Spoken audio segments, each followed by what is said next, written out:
Bonjour, bonsoir, bienvenue pour le pilote d'une toute nouvelle série de vidéos dont j'espère j'arriverai à garder le rythme. Je sens que ça ne va pas être facile, mais essayons. Cependant, je vous souhaite donner un peu plus de lisibilité et par conséquent je ferai une autre chaîne, dont cette vidéo pilote servira à faire la transition. D'autre part, ayant déjà parlé d'Angelo sur ma chaîne, je m'étais dit que c'est ici que je devais mettre les points sur les i, sauf s'il s'agit d'une majuscule. Cette vidéo n'a pas pour but de répondre une bonne fois pour toutes aux commentaires haineux et débiles que j'ai reçus ces 5 dernières années, même si je souhaite y répondre à 2-3. Pour commencer, non, la 3DS n'est pas une console pour les gosses. Si vous êtes à même de penser ça, félicitations, vous avez l'esprit étroit. Et d'autre part, il faudrait que les gens se calment au niveau insulte, le respect ne doit pas faire partie de leur éducation. Faut croire aussi que la réflexion ne fait pas non plus partie de leur champ lexical. À ce propos, remettons les choses dans leur contexte avant de rentrer dans le vif du sujet.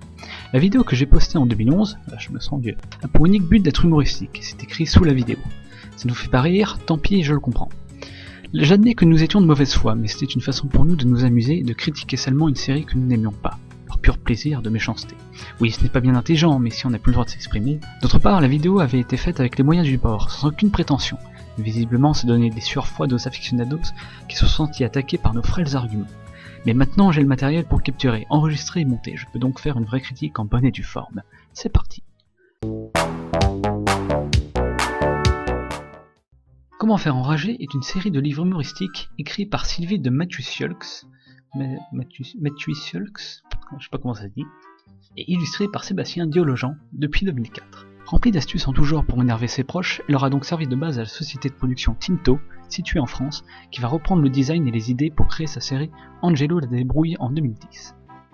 Le pitch est simple, un jeune garçon très débrouillard du nom d'Angelo échafaude des plans avec ses deux amis, Lola et Victor, pour surmonter ses ennuis du quotidien. Finir ses légumes, finir son devoir à temps, acheter un jouet, etc. Le tout dans des épisodes d'une durée de 10 minutes en moyenne.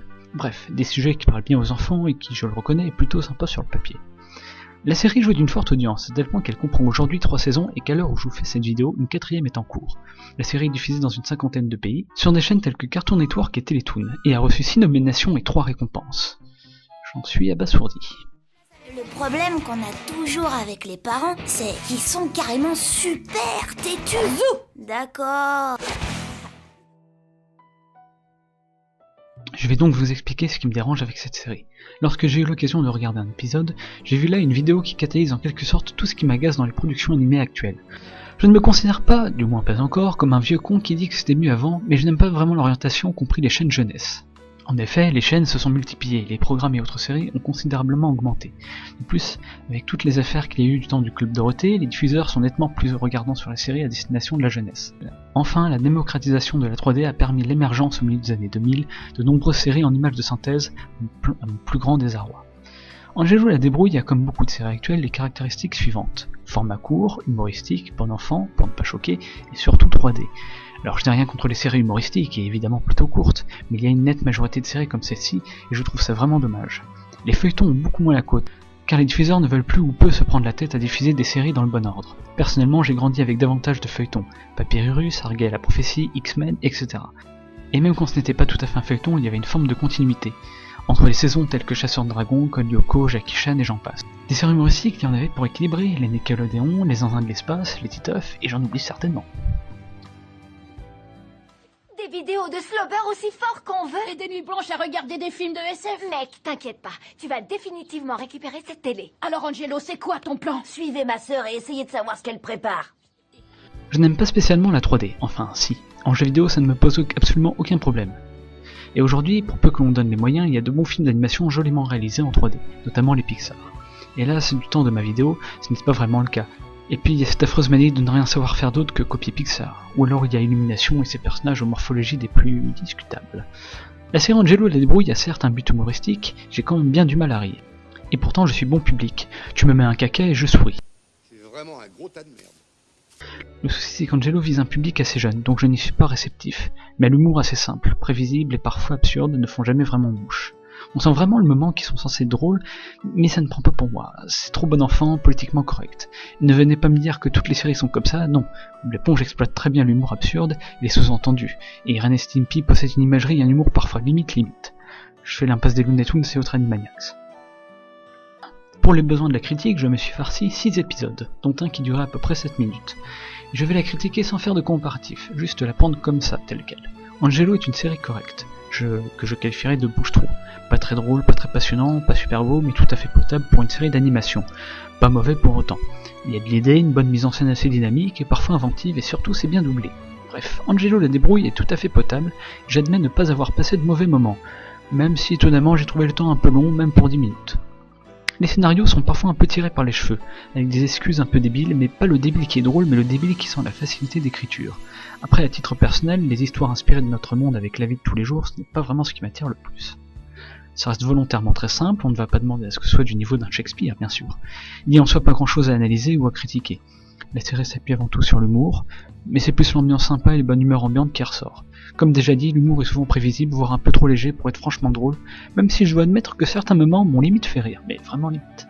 Nous allons rendre notre verdict. Les juges ont tranché à l'unanimité en faveur de... Non. Il y a vraiment pas de justice. Bon, par contre j'ai du mal pour certains détails, entre les petits frères énervants ou les parents qui montrent le mauvais exemple. Pierre? Non. Pierre? Non. Pierre? Non. Pierre? Pierre? Pierre? Pierre? Pierre? Pierre? Pierre? Pierre? Pierre? Pierre? Ta gueule! Puis ça m'agace cette image cliché sur le jeu vidéo, comme si des manettes sauvegardaient les points, et oui bien sûr.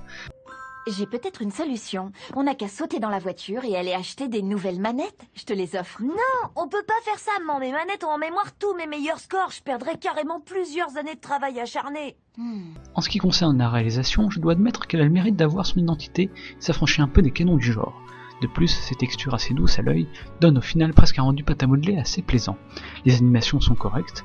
Après, l'avantage d'une telle série, c'est qu'il y a toujours les mêmes décors et personnages, et évidemment les décors extérieurs manquent de vie, car cela demanderait plus de temps et d'argent pour animer des détails superficiels. Je veux aussi bien apprécier les petites animations en 2D et les effets représentant les éléments abstraits comme le son. Ça donne là aussi une certaine identité à la série. Alors j'en suis venu à me poser la question suivante. Pourquoi Angelo la débrouille a-t-il autant de succès? Très souvent on me disait que c'est une bonne série, mais sans le moindre argument, si ce n'était que c'était cool ou drôle. J'en suis venu à la simple conclusion que c'était un phénomène générationnel. On a un peu tous notre dessin animé qui se passe à l'école. Les gens de début 2000 comme moi auront grandi avec Titeuf, ou Malcolm. Ceux et celles du début 2010 auront eu Angelo. Angelo c'est un peu l'incarnation du mec cool dans l'école, celui qui fait des blagues et qui défie l'autorité parentale. Mis à part l'inventivité des situations, on ne peut pas vraiment dire qu'Angelo la débrouille brille par son originalité. Et de toute façon, un jeune public qui n'aura pas une grande connaissance du média ne pourra pas s'en rendre compte, faute de comparatif. C'est pas possible, je rêve. Comment on peut se comporter comme ça? Oh, Angelo travaille tellement dur. Allez, me dites pas que vous y avez cru. Je suis pas du tout en train de travailler. Alors s'il vous plaît, avant de dire qu'Angelo c'est la meilleure série d'animation, regardez d'autres séries, des plus vieilles, allant des années 80 à aujourd'hui, et venez ensuite me dire qu'Angelo est une série mémorable, qui mériterait bien un coffret intégral collector Blu-ray. Bref, ce n'est simplement pas ma came, je trouve cette série moyenne.